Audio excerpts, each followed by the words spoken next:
हाय friends, welcome back. मैं doctor Asha Gawade, gynaecologist and IVF consultant, Umang hospital Hadapsar Pune से आप सभी का मैं मेरे यूट्यूब चैनल पे स्वागत करती हूँ।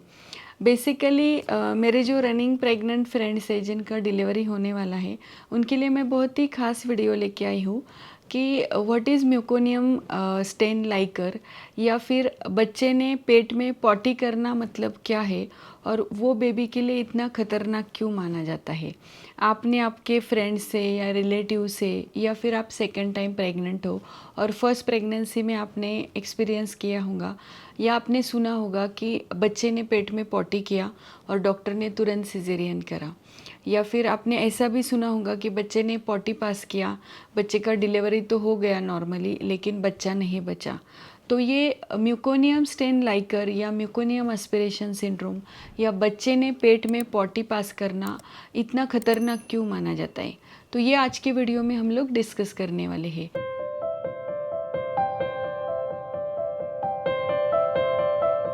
बेसिकली क्या रहता है, पूरे 9 महीना बच्चा जब भी माँ के पेट में रहता है तो वो पॉटी पास नहीं करता है, बच्चा सिर्फ यूरिन पास करता है। बच्चे के अराउंड का जो पानी है वो पानी में ही वो यूरिन पास करता है। वो यूरिन स्टराइल रहता है, मतलब उसमें कुछ भी ऐसे स्मेल नहीं आता है या इट्स नॉट वेस्ट मटेरियल। तो वो क्लियर पानी के जैसे स्टराइल यूरिन रहता है जो बच्चे के अराउंड के पानी में मिक्स हो जाता है, और वही पानी बच्चा फिर से निगलता है, स्वालो करता है, और वही बच्चे के लिए न्यूट्रिशन करके काम करता है। तो ये विशियस साइकिल चलते रहती पूरा 9 महीना। बच्चा सिर्फ यूरिन पास करता है, पॉटी नहीं पास करता। जब भी आपको 8.5 महीना कंप्लीट हो जाते, मानो 37 वीक्स आपके कंप्लीट हो जाते, तो बच्चे के जो इंटेस्टाइन है, जिसको आंतड़े बोलते हैं हम लोग, वो पॉटी बनाना स्टार्ट करते हैं। लेकिन वो पॉटी बेबी पास नहीं करता है, वो इंटेस्टाइन में ही रिटेन रहते हैं। लेकिन ये एंड के दिनों में 8.5 महीना कंप्लीट होने के बाद, मानो 37, 38, 39 या 40 वीक्स के अराउंड, मानो बच्चे को कुछ तकलीफ हो रही, मानो बच्चे का ब्लड फ्लो कम हो रहा है, या बच्चे के हाथ में या पैर में या नेक के अराउंड कॉर्ड फंस गया, या बच्चे को ऑक्सीजन कम जा रहा है, या कुछ भी बेबी को प्रॉब्लम हो रहा है, तो बच्चे को डिस्ट्रेस बैठता है, बच्चे के इंटेस्टाइन डायलेट हो जाते और वो बच्चा पॉटी पास कर देता है। वो पॉटी रहती येलो कलर की या ग्रीन कलर की, वो पॉटी बच्चे के अराउंड के पानी में पूरी मिक्स हो जाती। वो पॉटी अगर बच्चे ने निगल ली, मतलब वो पॉटी सॉलो करी, बच्चे के स्टमक में चली गई, तो कुछ प्रॉब्लम नहीं। जब भी डिलीवरी हो जाती, डॉक्टर अंदर एक नली डालते हैं और स्टमक वॉश बोलते हैं हम लोग, वो पॉटी पूरा बच्चे के पेट से निकालते हैं। लेकिन अगर गलती से वो पॉटी बच्चे के ट्रकिया में यानी सांस के नली में चली गई, मानो हम लोग एडल्ट हैं, हम लोगों ने गलती से अगर अपने जो रेस्पिरेटरी ट्रैक्ट है उसमें अगर अपना खाना चला गया, तो अपने को खांसी आती है, हम लोग खांसी करते हैं और वो चीज़ बाहर निकालते, पानी पीते हैं, तो वो जो खाने के पार्टिकल्स है वो नीचे नहीं चले जाते। लेकिन बेबी में क्या रहता है, ये नेक होल्डिंग नहीं रहता है, खांसी का रिफ्लेक्स सेट नहीं हुआ रहता है जब बच्चा पेट में रहता है।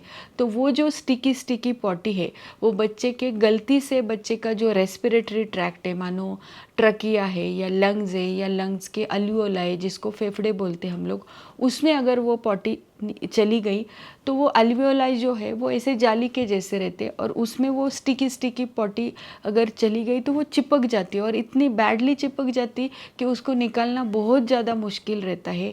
वो बच्चा सांस नहीं ले पाता। बहुत सारे ये म्यूकोनियम एस्पिरेशन सिंड्रोम के बच्चे वेंटिलेटर पे चले जाते। तो बच्चे ने मानो वो पॉटी सॉलो करी, स्टमक में चली गई, तो उसको निकालना बहुत आसान है। लेकिन गलती से वो पॉटी अगर बच्चे के जो रेस्पिरेटरी ट्रैक्ट है, बच्चे की जो सांस लेने की नली है, उसमें अगर चली गई, तो वो स्टिकी पॉटी पूरे लंग्स को चॉकअप करती है, ब्लॉक कर देती है, स्टिकी पॉटी चिपक जाती है, जिसको निकालना बहुत मुश्किल रहता है, जिसको हम लोग म्यूकोनियम एस्पिरेशन सिंड्रोम बोलते हैं। बच्चा खुद से सांस नहीं ले पाता है, वो बच्चे मोस्टली वेंटिलेटर पे चले जाते, और वो बच्चों का प्रोग्नोसिस बहुत बैड रहता है, बच्चे को कभी कभी बचाना भी मुश्किल हो जाता है। तो फ्रेंड्स, जब भी आपके डॉक्टर बोलते हैं कि आपके बच्चे ने पॉटी पास किया है और आपकी नॉर्मल डिलीवरी होने को टाइम है, डॉक्टर अगर आपको सिजेरियन बोल रहे हैं, तो आपको सिजेरियन ऑप्ट करना बहुत ही बेटर डिसीजन रहेगा आपके बेबी के लिए। तो ये हम लोग प्रेडिक्ट कैसे करेंगे, कि मुझे कैसे पता चलेगा कि मेरा बच्चा पॉटी पास करेगा। तो इसमें आपको एक बेसिक चीज़ ध्यान रखनी है, अगर आपके बच्चे को कुछ भी तकलीफ़ नहीं हो रही तो आपके बेबी का मूवमेंट अच्छा चलते रहेगा। तो एंड के दिनों में आपको बेबी मूवमेंट पे ध्यान रखना बहुत ज़्यादा ज़रूरी है। अगर आपको कुछ भी अलग लगता है, मानो रूटीन से आपके बेबी के मूवमेंट बहुत ज़्यादा कम है या रूटीन से आपके बेबी के मूवमेंट बहुत ही ज़्यादा है, तो तुरंत जाके आप आपके डॉक्टर को रिपोर्ट करो। आपके डॉक्टर आपको चेक करेंगे और आगे का डिसीजन लेंगे। तो इसको हम लोग प्रिवेंट कैसे कर सकते कि मैं डॉक्टर आप कुछ टिप्स बताओ या कुछ खास चीज़ें बताओ जिसकी वजह से मेरा बच्चा पॉटी पास नहीं करेगा और मुझे ये रिस्क में नहीं जाना है। तो आपको बेसिक चीज़ें याद रखनी है, आपको बेबी मूवमेंट पे ध्यान रखना है। मानो आप कोई हाई रिस्क प्रेगनेंसी में आ रहे हैं, मानो आपको हाइपरटेंशन है प्रेगनेंसी में, आपको डायबिटीज़ है या आपको लीवर का प्रॉब्लम है या आपके बच्चे के अराउंड का पानी कम है या बच्चे का वेट कम है या डॉपलर सोनोग्राफी में आपके बच्चे का ब्लड फ्लो कम है या बच्चे के नेक के अराउंड कॉर्ड है, तो आप बहुत ज़िद मत करो कि हम लोग को एंड तक रुकना है, 40 वीक्स तक रुकना है, हम लोगों को लेबर पेन स्टार्ट होने तक रुकना है। ऑन एन एवरेज ये केसेस में हम लोग 37-38 वीक्स में इंडक्शन ऑफ लेबर करके डिलीवरी करते हैं। इन जनरल 39 वीक्स कंप्लीट होने तक ही मैं वेट करती हूँ, मानो आपके 9 महीना कंप्लीट होने तक। उसके बाद मैं इंडक्शन ऑफ लेबर या डिलीवरी करती हूँ पेशेंट की। ऐसा नहीं कि इंड्यूस करने के बाद आपका सिजेरियन ही होगा, आपका नॉर्मल डिलीवरी भी होता है।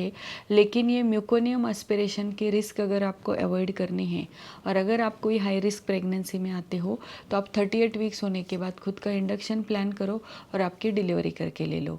तो फ्रेंड्स, आपको अगर हमारा आज का वीडियो यूज़फुल लगा होगा, इम्पॉर्टेंट लगा होगा, तो आपके जो भी रनिंग प्रेग्नेंट फ्रेंड्स है जो ड्यू है उनके साथ ये शेयर करो, उनको भी देखने को बोलो और हमारे चैनल को सब्सक्राइब करो। Thank you.